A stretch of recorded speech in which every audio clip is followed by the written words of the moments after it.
দীর্ঘ বিরোধ মিটিয়ে একজোট ফিলিস্তিনের ফাতা ও হামাস, স্বাধীন ফিলিস্তিন রাষ্ট্র কত দূর? ছাত্র বিক্ষোভে উত্তাল ইয়েমেন, লন্ডনে পুলিশ বিক্ষোভকারী ব্যাপক ধস্তাধস্তি। লাখ লাখ অর্থ দিয়ে দেশি বিদেশি ভাড়াটে সেনা কিনছে রাশিয়া, তাতেও কেন জয় নেই পুতিন বাহিনী? আসসালামু আলাইকুম, দেখছিলেন Bangla vision world news headline. Gaza যুদ্ধ বন্ধে দীর্ঘদিনের বিরোধ মিটিয়ে শেষ পর্যন্ত একজোট হল ফিলিস্তিনের বিবাদমান দুই গোষ্ঠী ফাতা ও হামাস। চীনের মধ্যস্থতায় ঐতিহাসিক এক ঐক্য চুক্তিতে পৌঁছেছে ফাতা, হামাস সহ ফিলিস্তিনের মোট 14টি প্রতিরোধ গোষ্ঠী। গাজায় যুদ্ধবিরতি ও ইসরায়েলি আগ্রাসন বন্ধে অভ্যন্তরীণ বিরোধ মিটিয়ে স্বাধীন ফিলিস্তিন রাষ্ট্র প্রতিষ্ঠায় কাজ করে যাওয়াই এই চুক্তির লক্ষ্য। চুক্তিতে যুদ্ধ পরবর্তী গাজার শাসনভার একটি অন্তর্বর্তীকালীন সমন্বিত জাতীয় সরকারের হাতে থাকবে বলে একমত হয়েছে গোষ্ঠীগুলো। হিজল জোবাইরের ডেস্ক রিপোর্টে বিস্তারিত। 2006 সালের নির্বাচনে ফিলিস্তিনের গাজা উপত্যকার শাসনভার পায় হামাস। ফাতার নিয়ন্ত্রণে থাকে পশ্চিম তীর। এই দুই গোষ্ঠীর মতাদর্শগত পার্থক্যের কারণে সেই সময় থেকেই রাজনৈতিকভাবে বিভক্ত পশ্চিম তীর ও গাজা।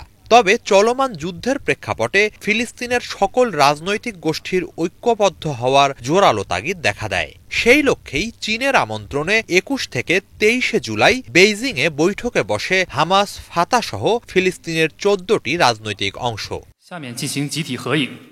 ওই বৈঠকে অভ্যন্তরীণ দ্বন্দ্ব ও বিভাজন দূর করে ফিলিস্তিনের সকল রাজনৈতিক অংশ বেইজিং ডিক্লারেশন নামে ঐতিহাসিক একটি ঐক্য চুক্তিতে পৌঁছেছে বলে জানিয়েছেন প্যালেস্টিনিয়ান ন্যাশনাল ইনিশিয়েটিভ PNI এর মহাসচিব মুস্তাফা বারগুতি। চুক্তি অনুসারে ফিলিস্তিনকে পুনর্মিলিত ও একতাবদ্ধ করতে একজোট হয়ে কাজ করবে গোষ্ঠীগুলো। এছাড়া ফিলিস্তিনি জনতার একক বৈধ প্রতিনিধি PLO, এ ব্যাপারেও একমত হয় সবাই।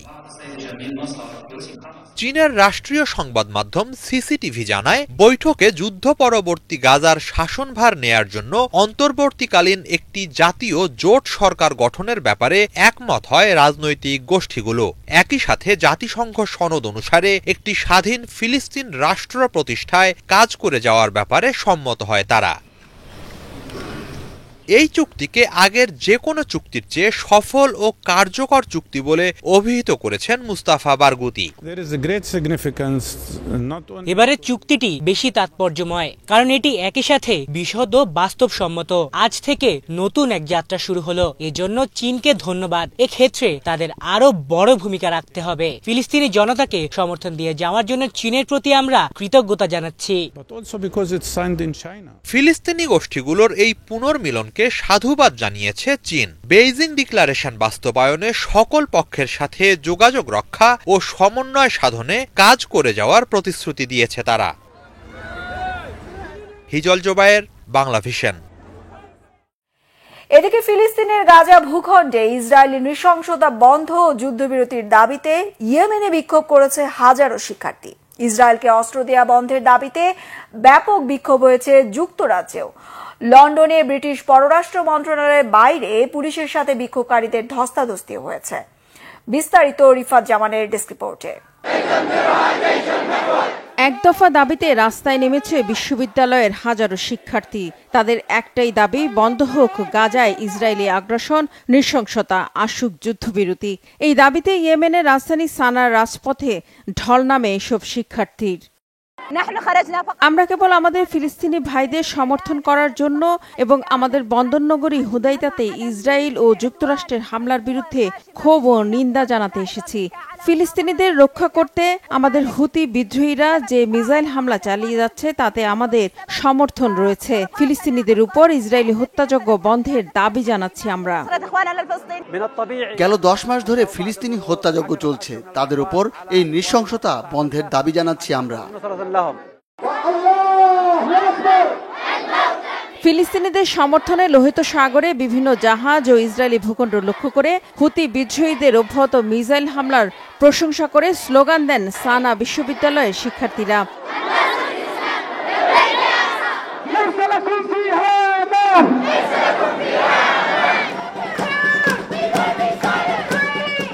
একই দাবিতে বিক্ষোভ হয়েছে যুক্তরাজ্যেও।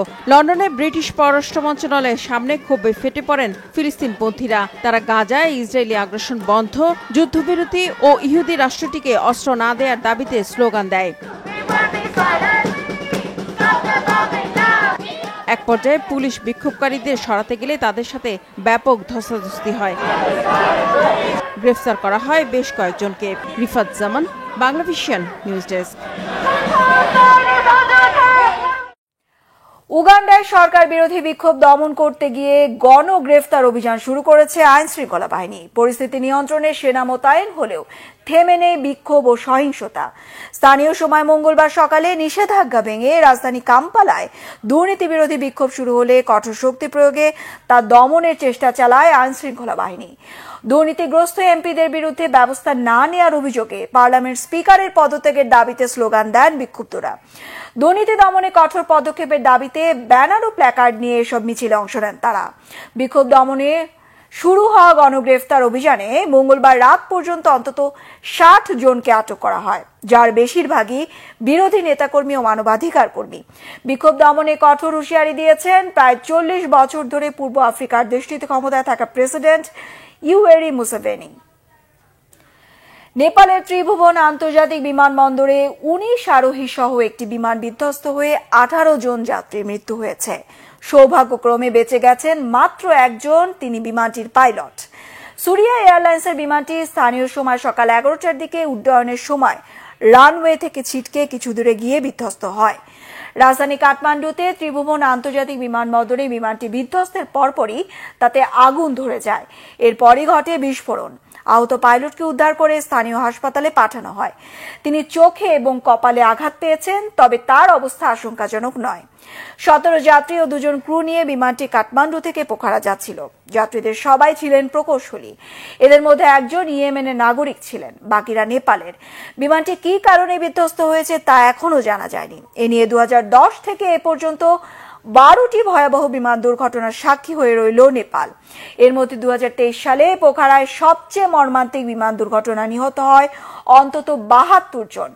2018 সালে ত্রিভুবন বিমানবন্দরেই ইউএস বাংলা এয়ারলাইন্সের বিমান বিধ্বস্ত হয়ে নিহত হয়েছিল অন্তত 51 জন। ইউক্রেনে কঠিন প্রতিরোধের মুখে প্রতিনিয়তই বাড়ছে রাশিয়ার ক্ষয়ক্ষতি। যুদ্ধের 3য় বছরে এসে নতুন সেনা ভর্তি নিয়ে বিপাকে আছেন পুতিন প্রশাসন। নতুন ফ্রন্টগুলোতে তৈরি হওয়া লোকবল ঘাটতি মেটাতে মস্কোর বাসিন্দাদের দেয়া হচ্ছে অর্থের টোপ। যুদ্ধে গেলেই মিলবে নগদ টাকা, আহত কিংবা নিহত হলেও থাকবে মোটা অঙ্কের ক্ষতিপূরণ। হাফিজুল ইসলামের ডেস্ক রিপোর্টে বিস্তারিত। রাশিয়ার পক্ষে যুদ্ধে নাম লেখালেই মিলবে প্রায় 20 লাখ রুবল। এক বছরে মোট ইনকামের পরিমাণ হবে 40 লাখ রুবলের বেশি। ইউক্রেনে রুশ আগ্রাসনের 3য় বছরে প্রতিদিনই ব্যাপক হারে বাড়ছে ক্ষতির পরিমাণ। এমন পরিস্থিতিতে আর্থিক টোপ দিয়ে তরুণদের দলে ভেড়াতে চাইছে পুতিন প্রশাসন। রুশ বাহিনীতে যোগ দিলে মস্কোর বাসিন্দারা পাবেন 1.9 মিলিয়ন রুবল বা $22,000 ওয়ান টাইম বোনাস। শহরটির মেয়র সের্গেই সোবিয়ানিন গত 18 জুলাই বৃহস্পতিবার এই ঘোষণা দেন। বিবৃতিতে বলা হয়, যদি কেউ এই অফার গ্রহণ করেন, 1 বছরে তিনি আয় করতে পারবেন 5 মিলিয়ন রুবল বা $59,000। সামাজিক যোগাযোগ মাধ্যম সহ বিভিন্ন ভিডিও শেয়ারিং প্ল্যাটফর্মে ছড়িয়ে পড়া চিত্রে দেখা যায় ইউক্রেনের কাছে নতুন ফ্রন্টগুলোতে কঠিন বাধার মুখে পড়ছে রাশিয়ার সেনাবাহিনী। ক্রমাগত বাড়ছে সেনা মৃত্যুর সংখ্যা। সে কারণেই নতুন সৈনিক ভর্তির ব্যাপারে বেড়েছে ক্রেমলিনের তৎপরতা। তবে শুধু যোগদানেই নয়, আহত হলে কিংবা আঘাত পেলেও পাওয়া যাবে $5,000 থেকে $11,000 অনুদান। যুদ্ধে মৃত্যু হলে সৈনিকের পরিবার পাবে $34,000। ইউক্রেনে সেনা হতাহতের সংখ্যা গোপন রাখছে রাশিয়া, তবে ধারণা করা হচ্ছে মৃত্যুর পরিমাণ অনেক। গত 12 জুলাই যুক্তরাজ্যের প্রতিরক্ষা মন্ত্রণালয়ের দেয়া তথ্য বলছে, খার্কিভ অঞ্চলে প্রচুর ক্ষয়ক্ষতির শিকার হচ্ছে রুশ বাহিনী। শুধুমাত্র মে ও জুন মাসেই আহত ও মৃত সৈনিকের সংখ্যা ছাড়িয়েছে 70,000-এর ঘর। গত বছর ডিসেম্বরে জারি করা এক আদেশে রাশিয়ার সৈন্য সংখ্যা 1,70,000 বাড়ানোর কথা জানিয়েছেন পুতিন। নির্দেশটি বাস্তবায়িত হলে দেশটির মোট সৈন্য সংখ্যা দাঁড়াবে 22 লাখের বেশি। ইউক্রেনে আগ্রাসনের পর এই নিয়ে দ্বিতীয়বারের মতো নেওয়া হলো সেনা সম্প্রসারণের এত বড় উদ্যোগ। 2022 সালের সেপ্টেম্বরে রাশিয়ার নাগরিকদের জন্য সেনাবাহিনীতে যোগ দেওয়ার বাধ্যতামূলক নির্দেশ জারি করেছিলেন পুতিন। পার্শিয়াল মোবিলাইজেশন নামের এই আদেশের অর্থ হচ্ছে যেসব নাগরিক রিজার্ভ সেনা হিসাবে আছেন এবং যাদের মিলিটারি কার্যক্রমের পূর্ব অভিজ্ঞতা আছে, প্রয়োজনে তাদেরকেও যুদ্ধে নামতে হবে। এই উদ্যোগ অবশ্য ভালো কোনো ফল বয়ে আনেনি। যুদ্ধ এড়াতে দেশ ত্যাগও করেছে অনেক রাশিয়ান। ইউক্রেনে রাশিয়ার পক্ষে যুদ্ধ করার জন্য শুরু থেকেই বিভিন্ন দেশের সৈনিক ভাড়ার তথ্য জানা গেছে। দেশটির হয়ে চলমান যুদ্ধে যোগ দিয়েছে 15,000-এর বেশি নেপালি সেনা, যাদের অনেক বড় একটি অংশ নিখোঁজ কিংবা মৃত বলে ধারণা করা হচ্ছে। ভাড়াটে সেনাদের মধ্যে আছে আফগানিস্তান, ভারত, কঙ্গো, মিশর সহ আরও অনেক দেশের বিদেশি সৈনিক। হাফিজুল ইসলাম, বাংলা ভিশন। এদিকে ইউক্রেন সেনাবাহিনীকে পরাস্ত করে নতুন করে দোনেস্কের আরও একটি অঞ্চল দখলে নেয়ার দাবি করেছে রাশিয়া। আর এমন যুদ্ধকালীন জরুরি অবস্থার মাঝে আরও এক দফা সেনা শাসনের মেয়াদ বাড়িয়েছে ইউক্রেন সরকার। ডেস্ক রিপোর্টে বিস্তারিত। এবারে দোনেস্কের আইভানো দারিইভকা অঞ্চল নিজেদের নিয়ন্ত্রণে নেয়ার দাবি জানিয়েছে রাশিয়া। মঙ্গলবার এক বিবৃতিতে রুশ প্রতিরক্ষা মন্ত্রণালয়ের পক্ষ থেকে একথা জানানো হয়। মন্ত্রণালয় জানায়, শেষ 24 ঘণ্টায় নতুন এলাকা দখলে নেওয়া ছাড়াও শত্রুপক্ষের বিভিন্ন সামরিক স্থাপনা ও ট্যাঙ্ক, কামান, সাঁজোয়া যান সহ বিপুল অস্ত্র সরঞ্জাম ও গোলাবারুদ ধ্বংস করা হয়েছে। একই সাথে ইউক্রেনের 151টি ড্রোন ভূপাতিত করেছে রুশ আকাশ প্রতিরক্ষা ব্যবস্থা। অন্যদিকে একই দিনে আরেক বিবৃতিতে ইউক্রেনের সশস্ত্র বাহিনী জানিয়েছে, শেষ 24 ঘণ্টায় রুশ সেনাদের সঙ্গে অন্তত 83টি সম্মুখ যুদ্ধ হয় ইউক্রেনীয় সেনাদের। এদিন পোক্রোভস্কে রুশ বাহিনী 27টি হামলা চালায় বলে জানিয়েছে তারা। এদিকে মঙ্গলবার আরও এক দফা চলমান সামরিক শাসনের মেয়াদকাল বাড়িয়েছে ইউক্রেনের পার্লামেন্ট। নতুন করে চলতি বছরের 9 নভেম্বর পর্যন্ত বাড়ানো হয়েছে তা। এছাড়া এদিন বেসামরিক নাগরিকদের সেনাবাহিনীতে অন্তর্ভুক্ত করা বিষয়ক আরেকটি বিল পাশ হয় পার্লামেন্টে। রাশিয়ার সাথে যুদ্ধ শুরু হওয়ার প্রেক্ষাপটে 2022 সালের ফেব্রুয়ারি মাস থেকে ইউক্রেনে সামরিক শাসন চলছে। এরই মাঝে মঙ্গলবার সরকারি এক বৈঠকে ইউক্রেনের প্রধানমন্ত্রী দেনিস এশমেহাইল জানান, খুব শিগগিরই পশ্চিমা দেশগুলোতে রাশিয়ার হিমায়িত সম্পদের মুনাফা থেকে 1.5 বিলিয়ন ইউরো পেতে যাচ্ছে কিয়েভ। বেলজিয়াম ওই অর্থ হস্তান্তরের পর তা দিয়ে যুদ্ধের মাঠে প্রয়োজনীয় বিভিন্ন অস্ত্র সরঞ্জাম কেনা হবে বলে জানান তিনি।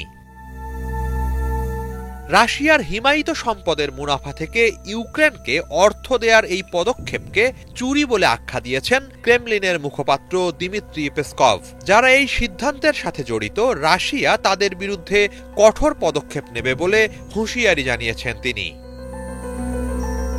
Hijol Zobayer, Bangla Vision. Democratic Party থেকে প্রার্থিতার দৌড়ে এগিয়ে ভাইস প্রেসিডেন্ট কমলা হ্যারিস। জনমত জরিপগুলোর তথ্য বলছে, রিপাবলিকান পার্টির প্রার্থী সাবেক মার্কিন প্রেসিডেন্ট ডোনাল্ড ট্রাম্পের সঙ্গে জোর টক্কর দেবেন তিনি। গত মাসের শেষ দিকে ট্রাম্পের বিরুদ্ধে প্রথম টেলিভিশন বিতর্কে অসহায় ছিলেন 81 বছর বয়সী প্রেসিডেন্ট জো বাইডেন। চাপের মুখে শেষ পর্যন্ত সরে দাঁড়াতে বাধ্য হন বর্তমান প্রেসিডেন্ট। তারপরই আলোচনায় আসেন কমলা হ্যারিস। এখনো আনুষ্ঠানিকভাবে দলের মনোনয়ন না পেলেও ধারণা করা হচ্ছে, নির্বাচনে নামলে ট্রাম্পের বিপক্ষে শক্ত প্রতিপক্ষ হতে পারেন তিনি। বিস্তারিত মীর ফজলে রাব্বির ডেস্ক রিপোর্টে। মার্কিন যুক্তরাষ্ট্রে ঝিমিয়ে পড়েছিলেন ডেমোক্র্যাট শিবিরের রাজনৈতিক নেতাকর্মীরা। ডোনাল্ড ট্রাম্পের র্যালিতে গুলি এবং জো বাইডেন ইস্যুতে কোণঠাসা হয়ে পড়েছিল দলটি। তবে এবার পালে লেগেছে নতুন হাওয়া। ডেমোক্র্যাটদের হাল ধরার পথে কমলা হ্যারিস, যা জাগিয়েছে নতুন আশার সঞ্চার। মার্কিন যুক্তরাষ্ট্রে অনুষ্ঠেয় প্রেসিডেন্ট নির্বাচনে ডেমোক্রেটিক দলের প্রার্থিতা থেকে জো বাইডেন সরে দাঁড়ানোর পর নতুন প্রার্থী হিসেবে ভাইস প্রেসিডেন্ট কমলা হ্যারিসের নাম সামনে এসেছে। আগামী 19 আগস্ট দলটির জাতীয় সম্মেলনে নতুন প্রার্থী কে হচ্ছেন তা জানা যাবে। তবে ধারণা করা হচ্ছে চূড়ান্ত প্রার্থী হিসেবে এবার কমলা হ্যারিসই মনোনয়ন পেতে পারেন। এমনকি প্রেসিডেন্ট প্রার্থিতা থেকে সরে দাঁড়ানোর পর কমলা হ্যারিসকে জোরালোভাবে সমর্থন দিয়েছেন বর্তমান প্রেসিডেন্ট জো বাইডেন। এছাড়া সমর্থন জানিয়েছেন সাবেক প্রেসিডেন্ট বিল ক্লিন্টন, সাবেক পররাষ্ট্রমন্ত্রী হিলারি ক্লিন্টন সহ ডেমোক্রেটিক দলের অনেক সিনিয়র নেতারা। সাবেক প্রেসিডেন্ট বারাক ওবামা কমলা হ্যারিসকে সরাসরি সমর্থন না দিলেও তাকে মৌনভাবে সমর্থন দিয়েছেন। বাইডেনের সমর্থন পাওয়ার পর যুক্তরাষ্ট্রের আসন্ন প্রেসিডেন্ট নির্বাচনে রিপাবলিকান পার্টির প্রার্থী ডোনাল্ড ট্রাম্পের বিরুদ্ধে প্রচার চালাতে শুরু করেছেন কমলা হ্যারিস। ডেমোক্রেটিক পার্টির ডেলিগেটদের অধিকাংশই সোমবার তার পক্ষে দাঁড়িয়েছেন। তাই কমলা হ্যারিস প্রার্থী বাছাই পর্ব সহজে উতরে যেতে সক্ষম হবে বলে ধারণা করা হচ্ছে। তবে সাম্প্রতিক জনমত জরিপ বলছে কমলা হ্যারিস প্রেসিডেন্ট নির্বাচনে রিপাবলিকান প্রার্থী ডোনাল্ড ট্রাম্পের চেয়ে এখনও কিছুটা পিছিয়ে আছেন। কমলা হ্যারিসের প্রচার শিবিরের তথ্য অনুযায়ী জো বাইডেনের প্রার্থীপদ প্রত্যাহারের ঘোষণার 24 ঘণ্টার মধ্যেই ভাইস প্রেসিডেন্ট নতুন অনুদান হিসেবে $8 কোটি বেশি অর্থ সংগ্রহ করেছেন, যা এবারের নির্বাচনে কোনো প্রার্থীর একদিনের সংগ্রহ করা অনুদানের মধ্যে সবচেয়ে বেশি। এর পাশাপাশি বাইডেন হ্যারিসের তহবিল থেকে উত্তরাধিকার সূত্রে পাওয়া $10 কোটি হ্যারিসকে তার আসন্ন নির্বাচনী প্রচারের জন্য একটা মজবুত আর্থিক ভিত্তি দিয়েছে। কমলা হ্যারিসের বয়স 59, তাই পূর্ণ উদ্যমী হয়েই তিনি প্রচারের ময়দানে নামবেন বলে অনুমান করা হচ্ছে। শুধু তাই নয়, এই বয়সের বিষয়টাকেই তিনি চাইলে হাতিয়ার হিসেবে ব্যবহার করতে পারেন ট্রাম্পের বিরুদ্ধে। এছাড়া অন্যান্য সংখ্যালঘু এবং তরুণ ভোটারদের কাছ থেকে তিনি আরও সমর্থন পেতে পারেন, যা 2008 এবং 2012 সালে বারাক ওবামার নির্বাচনী সাফল্যে গুরুত্বপূর্ণ ভূমিকা পালন করেছিল। ডেমোক্রেটরা প্রাথমিকভাবে বাইডেনকে সরে দাঁড়ানোর বিষয়ে চাপ দিতে ইতস্তত করছিলেন, কিন্তু ট্রাম্পের সঙ্গে টিভি বিতর্কে পরাজিত হওয়ার পর জনমত জরিপের নির্বাচনী দৌড়ে পিছিয়ে পড়েন 81 বছর বয়সী যুক্তরাষ্ট্রের সবচেয়ে বেশি বয়স্ক প্রেসিডেন্ট বাইডেন। এরপর তার সক্ষমতা নিয়ে জোরে সোরে প্রশ্ন উঠতে থাকে। তীব্র সমালোচনার পর শেষমেশ নিজ সিদ্ধান্তেই প্রেসিডেন্ট নির্বাচন থেকে সরে দাঁড়ান বাইডেন। মীর ফজলে রাব্বি, বাংলা ভিশন। যুক্তরাষ্ট্রের নির্বাচনী জনসভায় আততায়ীর গুলিতে সাবেক প্রেসিডেন্ট ডোনাল্ড ট্রাম্প আহত হওয়ার ঘটনায় পদত্যাগ করেছেন মার্কিন সিক্রেট সার্ভিসের প্রধান কিম্বারলে শিয়েটল। এই সিদ্ধান্তের জন্য তাকে ধন্যবাদ জানিয়ে বিবৃতি দিয়েছেন মার্কিন প্রেসিডেন্ট জো বাইডেন। ট্রাম্পের সমাবেশে গুলিতে হতাহতের ঘটনায় সোমবার কংগ্রেসের হাউস কমিটির শুনানিতে রিপাবলিকান কংগ্রেসম্যানদের পক্ষ থেকে চরম জেরার মুখে পড়েন কিম্বারলে। এর 24 ঘণ্টার মধ্যে পদত্যাগের ঘোষণা দেন তিনি। 2022 সালে সিক্রেট সার্ভিসের প্রধানের দায়িত্ব পান কিম্বারলে। তার দাবি, 1981 সালে প্রেসিডেন্ট রোনাল্ড রিগান গুলিবিদ্ধ হওয়ার পর এই প্রথম বড় ধরনের ব্যর্থতার মুখে পড়ল সিক্রেট সার্ভিস। হোয়াইট হাউসের বিবৃতিতে প্রেসিডেন্ট বাইডেন বলেছেন, দেশ ও জাতির জন্য কিম্বারলের নিঃস্বার্থ অবদানের জন্য তিনি ও স্ত্রী জিল বাইডেন আন্তরিকভাবে কৃতজ্ঞ।